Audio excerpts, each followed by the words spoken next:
What is going on with you guys? TheCaliEffect, King of Games here, and today we're just going to skip through the theatrics. I need to show you guys this forbidden list because it is sauce. I haven't seen everything, but I did see two cards on the forbidden list that is a huge hit to both Eldritch and the Adamantipator strategy. Moving on, you are going to see my Blocko Boyo. He is going to be hit to Forbidden on the Forbidden list. Now, this is a huge hit to the Adamantipator strategy. They no longer have a monster that can easily recover itself or a monster to equip with their Union Carrier that gather them resources and to make them ultra consistent. Now, does this completely kill Adamantipator? Not really. Adamantipator is still going to get support inside of the main booster sets, and I would expect some type of exclusive or something to bring Adamantipator up to speed. I don't think that it is a strategy that definitely is going to be completely dead, but it's not going to retain its high tier status. The next card that is going to be forbidden is the Jet Synchron, which is a huge hit to not only the Orcus video that I did just recently, not really, you just play the scrap engine instead of the Jet Synchron engine, which is perfectly fine. You have a little bit more extra deck space, but is a huge hit to decks like the Synchro combo or the Eldritch deck. Ironically enough, the Synchro combo required more Link monsters than Synchro monsters, so it's not really a Synchro combo, it just ends on Synchro monsters. Now, regardless, hitting Jet Synchron is huge. All of the good tuner monsters in Yu-Gi-Oh! Have been hit for Harpies. We have Global Band, we have the Strudel Noodle Band, we have Jet Synchron Band. Those are all of the good tuner monsters just to be hit, just to keep a Link monster that is a Synchro monster off the forbidden list. I'm not sure if that is really good game design, but I guess, you know, moving on, we are going to see Mega Phantom Beast O-Lion. All of the tuners, even the OK tuners. This is a huge hit. So banning Jet Synchron wouldn't have did much. You can normal summon Plague Spreader, Zombie, make it into a Salamangreat Almirage, put a card from your hand to the top of the deck, summon Plague Spreader again, go to Hako Fabric, special summon the O-Lion, and congratulations, you have full combo all over again.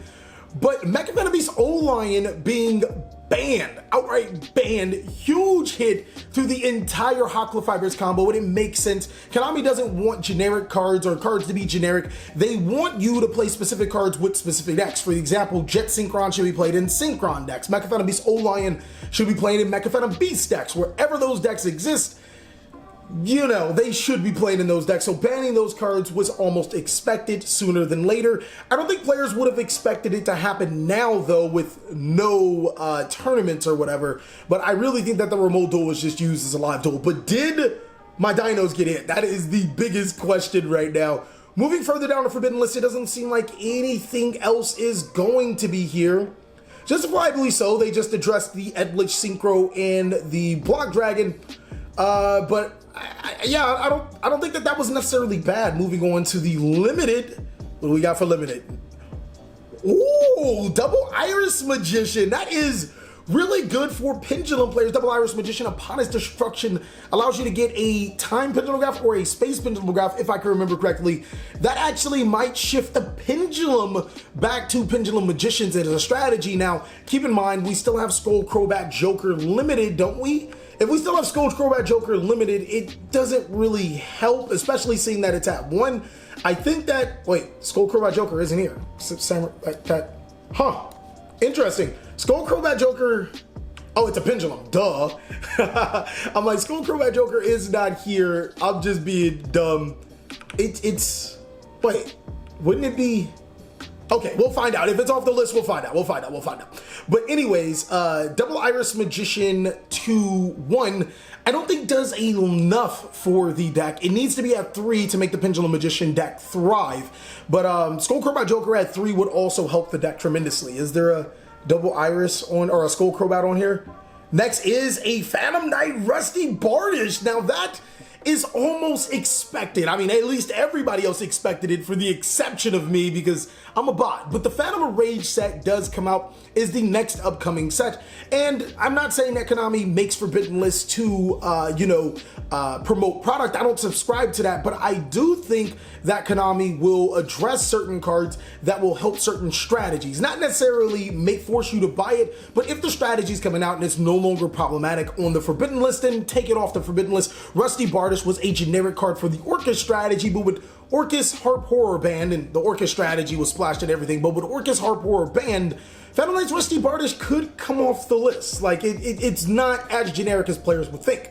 That makes sense for it to come off the Forbidden List, but I don't understand why it's at 1 instead of 3, because, yeah, we only played 1 anyways. Called by the Grave Limited. What? Okay, look, I just finished saying that Konami doesn't subscribe to taking things off, or putting things and taking things off the Forbidden List in order to make things look good in the new set, but this is making things look good in the new set. We already know Phantom Knights are going to be a strategy, a graveyard reliant strategy nonetheless, that would be affected by this Forbidden List the most. And you take off a card that counters them, that I'm not really feeling that. But I do recognize if Call by the Grave is too problematic inside of a format, let's say Call by the Grave is an ultimate counter. You don't want hard counters against certain strategies. Call by the Grave could be that hard counter, and also was good against handcrafts. It's generic, it can be played against everything. But if I can remember correctly, we did have Call by the Grave on the Forbidden List before, and it was proven to not be worth it being on the Forbidden List. Moving on, we are going to get Harpies Feathered. What is going on? Where are my Harpies Feather Dusters? What is going on? Harpies Feather Duster off the Forbidden List? This is crazy. This is crazy. Maxi must be off the Forbidden List too. This is ridiculous. Harpies Feather Duster off the Forbidden List. Oh, I have so many thoughts about this. Okay, so Harpies Feather Duster off the Forbidden List is better than Heavy Storm off the Forbidden List, and this is why. At least in Konami's logic, Heavy Storm allows you to destroy your own cards, so you'll play strategies like, I can't think of any, but back then it was pendulums. You could Heavy Storm your own pendulum monsters, put them to the extra deck and special summon them back. I guess now it'd be good against Unchained to, destroy your own cards and bring them back. But Harpies Feather Duster serves a point in Yu-Gi-Oh! That's really beneficial. There are so many back row heavy strategies, as the older guys, Eldritch, Subterra and whatnot, that are really inhibitive, or not necessarily inhibitive, but they're not fun to play against sometimes. This makes deck building a little bit harder for a, helmet player, quote unquote, because now they're gonna have to play around Harpies Feather Duster, while also Harpies Feather Duster isn't as powerful as it used to be. You're gonna hear me say it again, Harpies Feather is not as powerful as it used to be. You can't main deck Harpies Feather Duster in every single deck and expect to get away with it. There are certain strategies that just don't play, don't play back row, so Harpies Feather Duster is just a complete wash. I think it's an interesting card to come off the Forbidden List. I think it'll be just like Raigeki. I don't think it'll be that much of an impact the later we go down the line. Moving forward, whoa. Seer? Semi-limited? Oh, now you just try to make me feel good, Konami. I know what you're doing. You just try to, and Graph, and ABC Dragon Buster. What is going on? What is going on? No. Seer off the Forbidden List from limited to semi-limited is exactly what we were talking about in our Burning Abyss live duel, that we said that Burning Abyss needed. To 3 is what we were hoping for, but to 2 is definitely what we're going to get, and that is a huge boost to not only Burning Abyss, but Phantom Knight's Burning Abyss when the new Phantom Rage set comes out. This is crazy. ABC Dragon Buster semi-limited and totally awesome for semi-limited.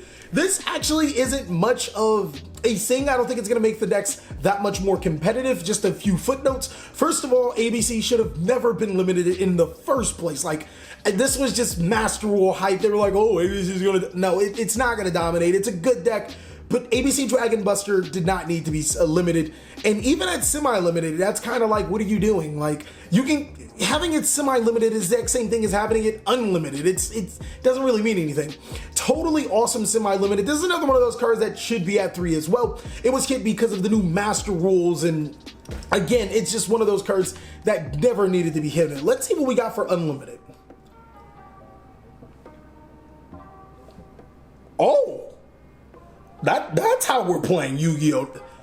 Tour guide from the underworld. So not only will we have Graph, we have Seer, we have Tour Guide to 3. Unfortunately, we still have Beatrice to 1, but we got some spice right now. We got some spice right now. We got some. Boy, this is a huge boost for Unchained decks. This is a huge boost for Burning Abyss. And any deck that plays around with Fiends, if off the top of my mind, only Unchained and Burning Abyss comes to mind, but it's not a huge problem. Tour guides from the underworld are shooting up in price right now as I speak. They are way too expensive for a player to even obtain. Pantheism of the Monarchs. We got Pantheism, boy! Pantheism of the Monarchs 2-3 is phenomenal. That is huge boost, a huge boost for Monarchs, and I can't wait to get like a Monarch live duel, a Burning Abyss live duel, Sky Strikers. I have so many live duels to do. We have so many videos to do, and even Mecha Widow Anchor to 3 is huge for Sky Strikers. It allows them to compete in this meta and isn't a bad unlimited. So that is pretty much everything for the Forbidden List, unless there's some. Nope, that is pretty much everything for the Forbidden List. This was a crazy Forbidden List. I have to say, my only gripe is not enough True Draco cards off the list. Beatrice is still limited. And of course, the weird, I don't want to necessarily say it's a problem because in later Yu-Gi-Oh! We could see it. But Cold by the Grave to 1 is like, it wasn't even played. So it was interesting to put it to 1. Let me know what you guys think down below in the comment section. What should have come off the list? What should have went on the list if you like this list or whatnot? And I will start working on videos. I'm working like double, triple overtime now. I'll catch you on the next one, guys.